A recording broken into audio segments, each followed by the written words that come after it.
The following material is meant for a mature audience. Viewer discretion is advised. Old rusted gears still protested and groaned as the platform ratcheted higher, rising up before a garage, rising up among and amid dark junk heaps. Corrosion-encrusted tall piles of dead steel. Moonlight gleamed, and in that strange moment, all that wreckage seemed like many monuments, jumbled and stacked up near together, fashioned by brute hands, by primitive minds, all marking the horrid, obscene glory of great wars. And maybe Jesus wept. The piled, primitive monuments were indeed wet with dripping moonlight. And yet again, war was everywhere. The girl and the knight saw fighting all around them. The demonkin gathered together and sought to mass their firepower. They needed so awful much of it, because the living rot walked here among them, unleashed, loosed upon the fortress. Before dying, the radio automaton had taken its last revenge. Somehow, perhaps it knew the radio code that unlocked the zombies' chains. Or maybe it transmitted millions of codes, and grim fate chose a gruesome fortune, letting one of those many millions work. And now zombie hordes poured and flowed into the fortress courtyard, fueled by their hunger and by their undying pain. All those many corpses lurched and shambled about, craving living flesh, though not really stalking meat. It was more like blind appetite crammed into their stomachs, worming through their bones, the urge wriggling through their brains.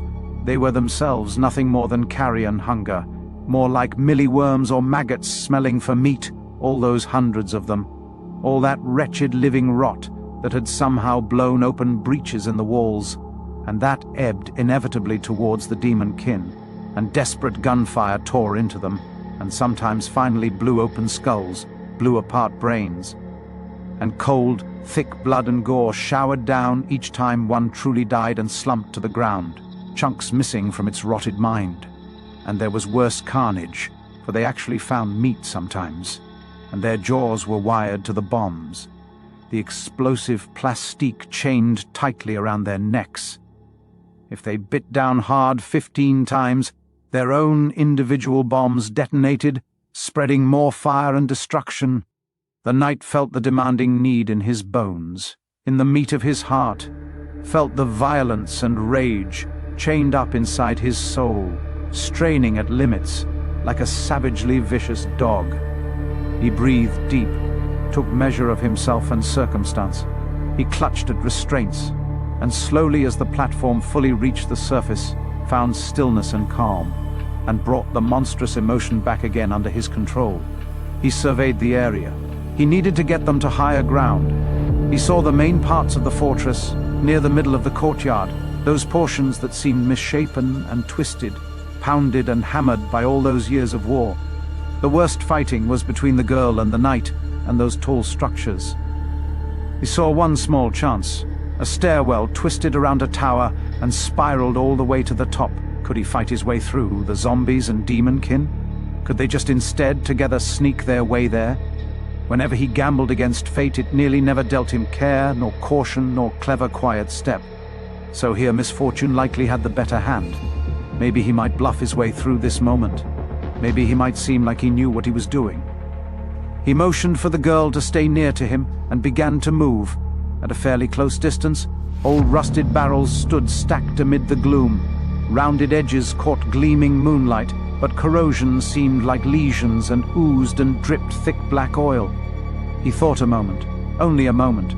He heard the girl's words in his mind. Is this a good idea? He lowered his shoulder and ran rushing towards the stacked barrels. His armored boots stomped heavily on the ground as he slammed into the barrels, smashed into them with tremendous force. In the slow moment, he had actually thought mostly about where to hit the barrels, not whether or not it was a good idea. And he picked a pretty good spot, and the entire stack started to topple down away from him, falling among many zombies and smashing open and spilling and splashing oil. At nearly that same moment, the dragon breathed fire, and the oil began to burn. It was effectively napalm sticking to rotted meat and catching zombies ablaze. This was not care nor caution nor quiet clever step.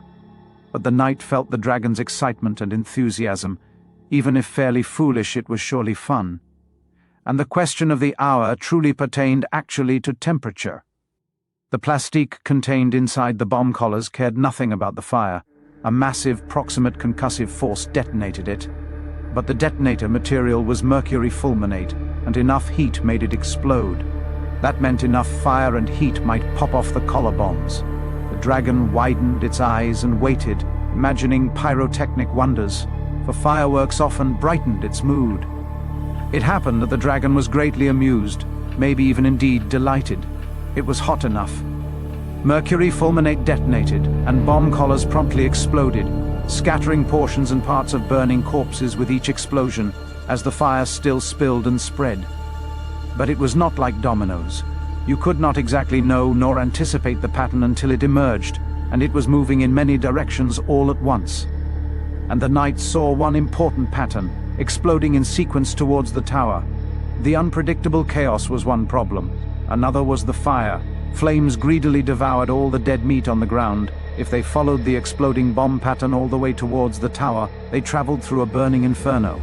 Now the knight knew something about fire, and his dragon friend and their forged soul, like a mixed molten steel, smelted into one metal, reborn together in fire and flame. No time to explain this to the girl, no way to know if the magic might extend to her. Sometimes faith mattered more than certainty, and in that desperate moment the knight put his trust and faith in God the Father. Maybe the girl would forgive him, even if he never fully forgave himself. But the strength of his heart mattered. It made all the difference. The dragon moved, and settled crouching down on one shoulder. The girl gasped in great surprise when the knight grabbed her off her feet and tossed her unceremoniously over one shoulder. Such as she was, she saw back behind them. Better that than for her to see what was there before them. The knight rushed into the fire. It wasn't merely a wall of fire. A raging inferno surrounded them, sought to envelop and consume them. Bonded to his dragon, the fire could not harm the knight. And strong magic and grace protected the girl as the knight chased after the explosions. The bomb collars continued to detonate, nearly in a pattern sequence, and the fires burned ever hotter, even more intensely savage and severe. Each time a zombie blew apart, those ones crowded up near beside it also exploded, and the darkness above rained down blood and burning chunks of meat, and the girl saw pieces of corpses falling all around behind them as they plunged always deeper into the conflagration and sought a path toward the tower in a sea of flame and bizarre chaos, until they reached the edge of the carnage and the fire. The knight saw the winding stairwell there before them, at the base of the tower. Demon kin waited there with their guns raised and pointing towards the burning horde that even still now stumbled and struggled and staggered towards them. The zombies truly knew no pain but the undying, torturous hunger, even as the fire consumed them, even as the writhing appetites inside them boiled and liquefied, and the zombies bled and wept maggot and melting worm. Massive explosions punctuated all that pandemonium and macabre insanity. With that spectacle not enough, the knight rushed straight at them, his gauntlet raised, his dragon disgorging more of its own fire, and its scales glowed and gleamed with the luster of liquid gold, reflecting the mesmeric depths of the inferno, and the demon-kin died, right where they stood, engulfed in hungering flames, consumed even at the last by awesome almighty horror. Then the knight reached the edge of the steps, slamming past burning remains and ascending higher, following the winding steps. Remembering, he stopped and set the girl back down on her feet. To her credit, she only screamed once, the whole entire time, only once, and it was brief. Now she asked, "Was that all part of the plan?" The knight began to shrug his shoulders, but she raised an angry finger up towards him and said, Don't you dare shrug your shoulders." The knight dropped his shoulders slowly, sadly. Twice admonished now by demanding women, his head hurt. The dragon croaked, an indignant comment, and not a wise one, because the girl pointed the angry finger at him and said, "And you, shut up." Then she stormed past them, going higher up the stairs. The knight looked back down towards the fire and the raging chaos. Maybe he might go back down there. It made more sense. But an oath was an oath, and this part here, this was actually part of the plan. So the knight ascended higher, extending his stride for the time necessary to catch up to the girl. Faith had been enough to protect her. Faith and faith alone wasn't enough to make it to the end. It was the strong foundation. The knight knew. The framer of all things put the weight of the moment on his shoulders. The Twilight Warden bore that weight without much worry and with no word, no complaint. They took the last steps, and the two together reached the top, standing now near to the edge and staring down from the heights of the tower.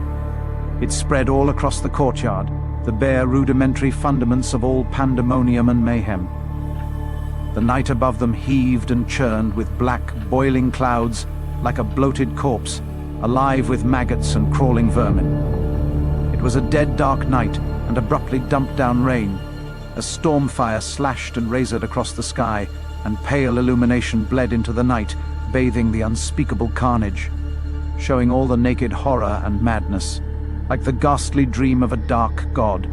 And horrible death, gruesome in all the blazing glory of storm fire and flame, attended the festivities, and beneath armor and meat a mechanism thundered, pounding in sympathetic pattern with the rhythms of war, echoing the sound and the fury, and desperately hoping it truly signified something. Maybe his devotion, maybe his was the raging heart of the storm, above and below. She said nothing in that moment, yet he sensed that her shadow and spirit danced among the inferno fire and the terrible destruction, nourished and strengthened, and greatly delighted, giddy like a frolicking child, splashing in puddles under a warm rain, chasing joyfully after each new wonder and miracle. Only the moments were awash with splashing red, and colored and stained by strange terror. Nevertheless his lady apportioned to him his small part, and wound and pain washed away with the falling rain. The knight felt his emotions and all the fibers of his being twined into hers. This was their play, and their intimate time together. He felt her gentle caress, the comforting warmth of her red lips, and he chose not to wonder, was he truly her devotion, or merely another mongrel dog of war? What was it to be her beloved butcher? He lost moments, so many moments, and the girl shouted at him, calling him back to this one cold reality. The tower cut a shape into the deeper black. It wasn't much up here. Maybe a perch for snipers, maybe more likely just a roost for guards where they could watch out across the vast devastation and ruin. The broken shapes out there were buildings, but looked and seemed more like great beasts, collapsing under their own weight, and beneath the unrelenting crush of time. Tired and subdued from their distance, they watched the gruesome spectacle. Up here, atop the tower, the knight saw one small structure, curtained behind the torrential rain. It featured a steel door, and undoubtedly behind it, a narrow stairwell led down into the depths of the tower and down towards its many levels. The girl shouted at him again, struggling to be heard above the raging storm and the general fighting and the periodic explosions. "Why are we up here?" she asked. She almost demanded answer. The knight glanced up towards the black sky, when the dragon sensed lines of motion like tremulous strings shivering in the darkness. Demon kin were coming here, and the knight turned, just as crowding bodies busted open the door and stood staring a moment at the armored man, tall and ominous against the great storm and its pounding fury. The knight raised his clenched fist. The dragon stoked the hot fire flame and exhaled gushing waves of fire. The rushing waves washed and flowed, cascading down the stairwell steps. And demonkin screamed and burned and screamed, thrashing around in a mad frenzy, some stumbling beyond the stairs and onto the tower. And the knight brought up his boot and shoved one away, pushing the man over the edge. Still burning and thrashing, the demonkin fell 60 feet down and smashed on the ground, lying now broken and dead, unmoving among all the nightmare madness and burning carnage. And the knight saw an immense shadow down inside the tower, down the stairwell step, behind the lurid dancing flames. A massive shape ascended slowly, oblivious to the fire and all the blazing horrors, or maybe amused by all of it. And that shape laughed, a sound more like stones moving in the earth, rumbling in the depths. And the knight felt something else, something more ancient than the broken, rumbling stones that once made mountains. It hungered down there, in the tragic depths of its rage and eternal torment, in the scarlet writhing runes that chained it to steel, and to the cold iron that burned demon flesh. It was Bloodthirster, that madly deranged runic blade that drank pain and death and demanded and needed oceans of slaughter across the vast expanses of time. The knight felt its rage and hungering need, It mirrored his own, and he who possessed Bloodthirster now mocked the night. "Your puny dragon's fire's not enough. There's never enough fire to harm me. I was born and bred in fire and burning shadow. I was bred and born in shadow and flame." The girl heard that demon voice and drew back away and diminished into bad memories and great anguish, mumbling her words, whispering, oh God, it's him, it's him." And that voice, like grinding stones, crushed all her hope to dust. And very suddenly a great immense shadow fell over them, there atop the tower, and there above them, vast black wings beat against the night sky. It was a sound like a whipping banner in a storm, only flapping and moving in a deliberate pattern. And at first it just seemed like a monstrous, enormous bat, black against the black and dreary shadow-deep darkness. It struggled in the storm's strong embrace, this immense flying machine, and many immense clockwork cogs and gears revolved and rotated and turned and articulated driving pistons that caused the wings to rise and fall, all with great pace, all with the power to strain against torrential force. And a door opened in the belly of the machine as a short stairwell extended down. A small man, really more of a dwarf, wrenched himself around a chair and shouted down, "Oi, you down there, climb aboard, and be quick about it." The dwarf operated the machine's controls, fighting with the full measure of his might to hold the machine there, and it truly wasn't made tough enough to endure much more. The girl hesitated briefly, only briefly, and rushed up the stairs, climbing aboard the machine and sitting down there beside the dwarf, strapping herself into the chair. The dwarf looked up toward her and smiled. His features reminded one of a pink, scrunched-up dish towel, dried up and petrified with deep wrinkles. Behind his aviator's goggles, his eyes almost bulged back at her, like a toad's eyes. The dwarf looked back down toward the night. He said, "Sorry I'm late. Came as soon as I received the distress signal.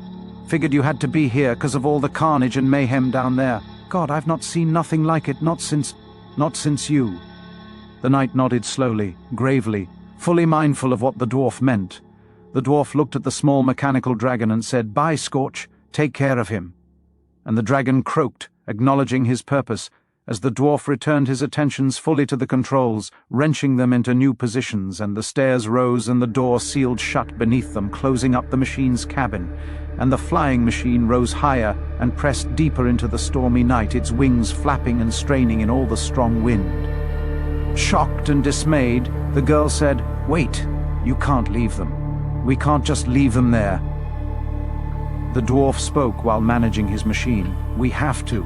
We can't take the weight." He knew that when he called me. He finished saying it and fairly refused to look at her. He wouldn't look at her anguish, and he shouldn't have said this, but he did. Besides, he wouldn't come even if he could. He wants to tempt his fate, to test himself against it. He has contempt for it, and full contempt for the consequences of his own fool choices. And don't we all? The machine plunged into the darkness well beyond the tower, and well beyond the twisted and misshapen fortress, and well beyond one man's twisted and misshapen fate. The knight stood atop the tower, waiting as a massive demon ascended up the last steps, striding through the capering flame and all the worst fire. He wore armor nearly more massive than the knight's own. Only powerful muscle moved beneath heavy steel, not machine. And that great terror of a tyrant stood before him. It was Crombie, and he wore massive plate mail gauntlets, and in one hand he gripped it, that terrible blade that drank down terror and pain, and desired and sought to drink down vast cosmic depths. Not that even that darkness and cold terror was enough to sate its thirst. Nothing was ever enough. Crombie clutched and kept Bloodthirster, a demon in possession of a monstrous nightmare. Crombie scythed a smile into the night's shadows as he raised a gauntlet and pointed an accusing finger at the knight. You've been a troublesome one, haven't you? You and your kind always were." The demon's words dripped with cruelty and cold malignancy. "Well, you and your kind are going to end here tonight. I know you have to be the last one. I'm going to kill you, here and now tonight. I'm going to feast on your lily liver, and fate, Twilight Warden, will only remember your gutless, craven screams." That's the show for tonight, folks. Thanks for listening. Feel free to offer constructive criticism or comment. Please, if you would like and subscribe, and also share this hero's journey with others. And let your imagination wander. As much as the pen on the page, and your own journeys will always be worthy and meaningful. Sincerely, one somewhat grumpy old man with a blue pen, a blank page, and a general contempt for mass media and contemporary entertainment. Good night, everybody.